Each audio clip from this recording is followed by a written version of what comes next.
देशात विचार भिन्नता ही समस्या नाही तर विचार शून्यता ही समस्या आहे। आपली कशासोबत बांधिलकी आहे हे लोकांना माहीत असले पाहिजे। पक्षात आणि संघटनेमध्ये कार्यकर्त्याचा माणूस म्हणून विचार करायला हवा, जो केला जात नाही। अलीकडे सत्ता येईल तिकडे नेते पडतात, सत्ता गेली की तिथून दुसरीकडे उड्या मारतात।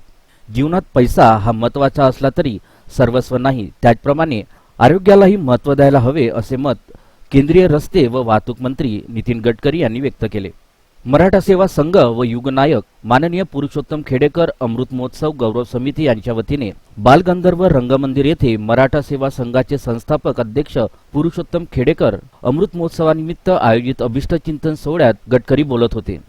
या कार्यक्रमाच्या अध्यक्षस्थानी विजय घोगरे, अध्यक्ष पुरुषोत्तम खेडेकर उपस्थित होते। समाजातील अस्पृश्यता, जातीयता, विषमता संपुष्टात आली पाहिजे, कारण तुमची गुणवत्ताच तुम्हाला श्रेष्ठ बनवते, ज्यामुळे जातपात, भाषा, राज्य आणि पंथाच्या पलीकडे जाऊन तुम्हाला ओळख मिळते। ही गुणवत्ता ज्ञानातून मिळते। आज जर भारताला विश्वगुरू बनायचे असेल तर ज्ञान महत्त्वाचे आहे, असे नितीन गडकरी म्हणाले।